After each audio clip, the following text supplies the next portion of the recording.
Two Reckless here, back here with another reaction. Today we're reacting to Michael Jackson talking to Oprah, part 2 of 4. So let's go back to when you were growing up and feeling all of this. Well, I guess it's a sense of anguish, I guess. So there was nobody for you to play with other than your brothers. You never had slumber parties. You never. No. So I'm wondering, for you, being this cute little boy that everybody adored and everybody who comes up to you, they're, pulling your cheeks and how cute, and this child prodigy, really, how adolescence affected you? Because I call, adolescence going through that duck stage where everything's awkward, know? And I'm wondering if when you started to go through adolescence, having been, this child superstar, did that was that a particularly difficult time for you? Very, very, very difficult. Really? Yes. Yes.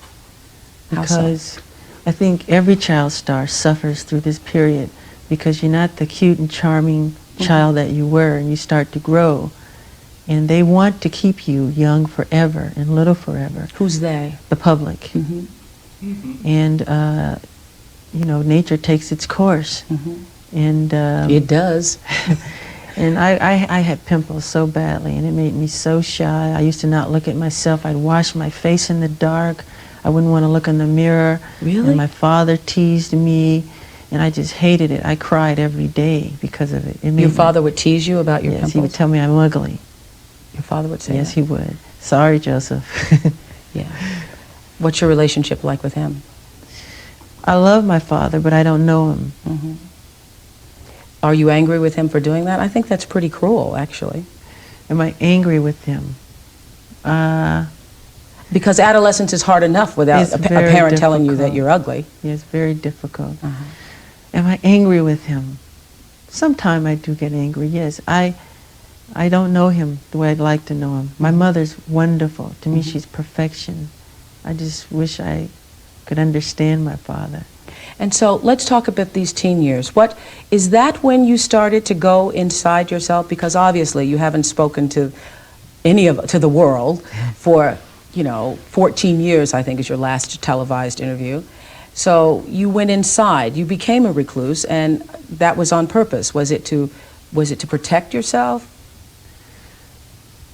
I felt that there wasn't anything important for me to say. And those were very sad, sad years for me. And why so sad? Because on stage we see you performing, you're getting your Grammys. Why so sad? Oh, there's a lot of sadness about my past life and, adolescence and my father and all of those things. It just made me very, very, very sad. So he would tease you, make fun of you? Yes. Did he ever beat you? Yes. He did. Yes. And that was difficult to take, getting beaten and going on stage and performing. Yes. And why would he beat you? Because he saw me, he wanted me to, I guess maybe, I don't know if I was his golden child or whatever it was. Some may call it a strict disciplinarian or whatever, but he was very strict, very hard, very stern. And just a look would scare you, and... Were you scared of him? Very frightened. There's been times when he'd come to see me and I would get sick. Really? I'd start to regurgitate. As a child or as an adult? Both. I hate that he like when he, as a child, was told that he was ugly and all that. Yeah. I mean, he already has the not struggles, but the it's hard to explain. The ability he has to do it. And as soon as he gets told that, he has to go back out on stage. And then he feels ugly when he's on stage. So, I mean, he gets just put in this loop almost. Yeah, what I took out of that first little part of this, Fish, is, when Oprah asked, why don't you do more interviews? I think Michael, he expresses himself, what he thinks through the music. And so furthermore, he's like, I don't have anything else to say because I tell you everything you need to know through my music. And then secondly, when it comes to parenting, being a parent is, if you're a parent, you've made a mistake. I'm guilty. I definitely am guilty of that.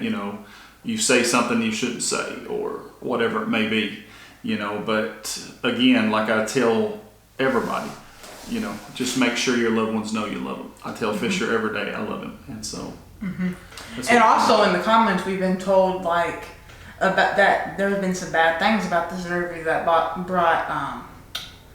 some negativity to Oprah. Yeah, well, we'll get into it deeper. We'll see. He's never heard me say this. I'm sorry. Please don't be mad at me. Well, I mean, I suppose that everybody has to take responsibility for what they've done in life. And your father is one of those people who also has to take responsibility. But I do love him. Yes, I understand. And I am forgiving. Yes. You know, I don't go But around can with you really forgive? I say this on my show all the time. Can you really forgive if you haven't gotten angry? If you haven't dealt with how you really feel? I don't know if you can go from having been abused to forgiveness. I do forgive. There's so much garbage and so much trash that's written about me that is so untrue. They're complete lies. And those are some of the things I want to talk about. The press has made up so much god-awful, horrifying stories that are completely appalling. I know. Completely appalling. And so far from the truth. And it's made me to realize the more often a person tell a lie, the more times you hear a lie, I mean, you begin to believe it. If it's told often enough, you start to believe it. And it's appalling the things that have been said about me, and they're completely false. There are so many. I normally don't write questions down, but there's so many. I didn't want to forget them. First of all, I have been in this house getting lit and getting prepared for this, and I've been all over the house upstairs when you weren't looking for that oxygen chamber. I cannot find the oxygen chamber anywhere in the house. That story is so crazy. I mean, it's one of those tabloid things. It was completely made up. Okay, but there you are in something there. There's a picture of you. Well, where did that come from? How did it get started? I did a commercial for Pepsi, and I was burned very badly. And we settled for like it was $1 million, and I gave all the money. We built this place called the Michael Jackson Burn Center. And that's a piece of technology that's used for burn victims, right? So I'm looking at the piece of technology, I'm touching it, feeling it, and decide to just go inside of it just to hammer around. Somebody takes a picture. When they process the picture, the person who processes the picture say, oh, Michael Jackson. He made a copy. These pictures went all over the world with this lie attached to it. It's a complete lie. Why do people buy these papers and it's not the truth? And I'm here to say, you know, do not judge a person. Do not pass judgment on anyone unless you have talked to them one-on-one. I don't care what the story is. Do not judge them because it's a lie. But that story, you're right, that story, it was like it had legs. It's crazy. It is. Why would I want to sleep in a chamber? Well, the rumor was that you were sleeping in the chamber because you didn't want to grow old, and that was stupid. It's stupid. It's completely made up, and I'm embarrassed. I'm willing to forgive the press and forgive anybody. You know, I was taught to love and to forgive, which I do have in my heart. But please, don't believe these crazy, horrifying Okay, let's go down the list. Did you buy the Elephant Man's bones? No, Were you trying to get them? That's another stupid story. I love the story of the Elephant Man. It reminds me of me a lot. You know, I could relate to it. It made me cry because I saw myself in the story. But no, I never asked for the Elephant Man. Where am I going to put some bones? I don't know. And why would I want a pair of bones? I don't know. So where did that come from? Someone makes it up and everybody believes it. If you hear a lie often enough, you start to believe it. Yes, and people make... I don't even know who the Elephant Man is. I don't gotta know anything about it. But like, why would he want his bones? Well, again, Fisher, I was growing up during these periods, and you know they hammered Michael all the time. And you know, Oprah's like, where does it come from? Well, the reality is it comes from reporters, from people like her in the media, and you know, it is the very same tactic that I tell you all the time, like our politicians do us. You know, when they tell us something enough, we're going to believe it. There's a certain amount of people that's going to believe X, Y, and Z, and that's what splits us up. And so, you know, it's the same concept. And, you know, Oprah in one sentence was like, why do they do it? But then she's like, when she sees Michael in the burn chamber, she's like, well, you are in something. So that kind of gave me an idea that she was like, well, I don't necessarily believe you. That's just my opinion. So, and I don't understand. People are nuts. Money selling tabloids. All right. Just recently there was a story, and I know one of your attorneys held a news conference. There was a story about you wanting to have a little white boy play you in a Pepsi commercial. That is so stupid. That's the most ridiculous, horrifying story I've ever heard. It's crazy. I mean, why? Number one, it's my face as a child in the commercial. Me when I was little. Why would I want a white child to play me? I'm a black American. I'm proud to be a black American. I am proud of my race. I am proud of who I am. I have a lot of pride in who I am and dignity. That's like you wanting an Oriental person to play you as a child. Does that make sense? No. So please, people, stop believing these Michael, horrifying then stories. let's go to the thing that is most discussed about you, I think, is the fact that the color of your skin is obviously different than it was when you were younger. Yes. And so I think it has caused a great deal of speculation and controversy as to what you have done or are doing. Are you bleaching your skin? And is your skin lighter because you don't like being black? Okay, number one, as I know of, there is no such thing as skin bleaching. I have never seen it. I don't know what it is. Well, they used to have those products growing up. I used to hear, always use bleach and glow, but you'd have to have about 300,000 gallons to... Okay, number one, this is the situation. I have a skin disorder that destroys the pigmentation of the skin. It's something that I cannot help. Okay, but when people make up stories that I don't want to be who I am, it hurts me. So it is. It's a problem for me, okay? I can't control it, okay? But what about all the millions of people? Let's reverse it. Okay. What about all the millions of people who sit out in the sun to become darker, to become other than what they are? Nobody says nothing about that. So when did this start? When did the color of your skin start to change? Oh boy, sometime after Thriller, around Off the Wall Thriller, sometime And what did you around there. think? I mean, It's in my family. My father said it's on his side. I can't control it. I don't understand. I mean, it makes me very sad. I don't want to go into my medical history because that's something that's private, but that's the situation here. So please, when people see something like that... I just want to get this straight. Yeah. You are not taking anything to change the color of your skin? Oh, God, no. You did not purposely? We're trying to control it, and using makeup evens it out because it makes blotches on the skin, and I have to even out my skin. But you know what's funny? Why is that so important? You know, that's not important to me. I'm a great fan of art. I love Michelangelo. If I had a chance to talk to him or read about him, I would want to know about what inspired him to become who he is, the anatomy of his craftsmanship, not about who he went out with last night, or why he decided to sit out in the sun so long. What's wrong with, I mean, that's what's important to me. How much plastic surgery have you had? Very, very little. That's actually one of the rumors that I've heard in my life, that about Michael bleaching his skin. You heard it even after we started doing these videos. Somebody told you. It don't matter who, but somebody told you. And I told you that it's not true. He had a skin disorder. And the media just likes to make up lies to make you think that he doesn't like being black. well, the reality is everybody should be happy who they are.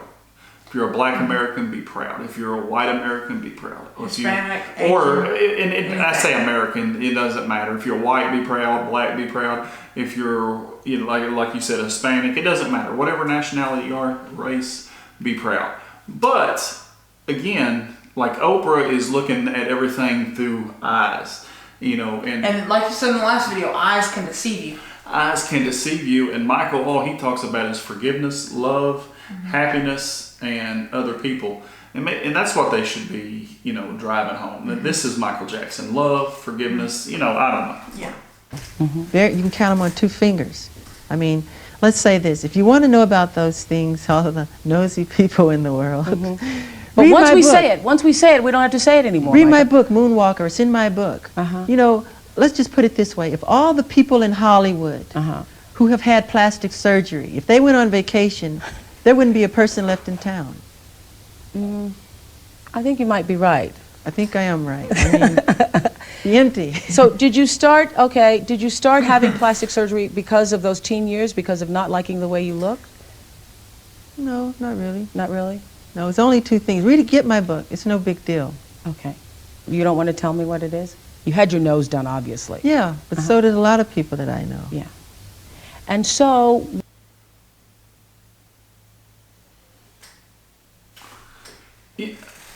Again, when it comes to Oprah doing this interview, Fisher, I mean, that is just what people that, you do know, this type of stuff want. that's what they do because that's what sells.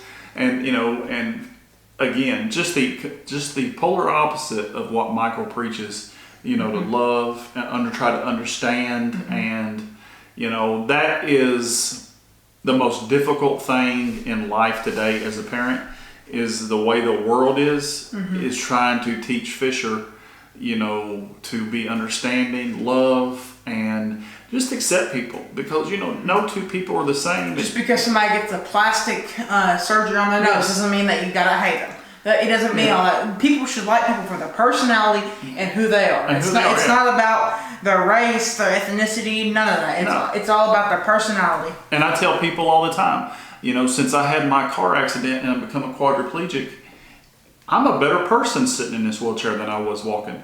And so I don't, and people may stare at the wheelchair or whatever, but I know I'm a better person. And so, at the end of part 2, I look at everybody and I say, strive to be a better person. Strive to teach the young to be better. And it's going to take generations for this to turn over. But decade after decade of loving, being forgiving, and teaching the young, like Fisher, these things, we'll be in a better world. And Oprah, I can understand when people are talking about how this kind of could hurt her reputation, because she did seem a little bit nosy in this. I could see. Well, I mean, that's what sells, and it's what made her a billionaire. And it sucks to say that just pushing the negative out makes you a billionaire. It's just sad. Again, it is what it. I don't agree with it, but it is what it is. The media does it to this day. It doesn't matter. They beat and they break everybody down. But if you like these type of reactions, make sure to give this video a like. Make sure to be watching out. If you missed part 1, catch part 1. Be watching for part 3 coming. Check out one of these videos. Check us out on Instagram. Peace.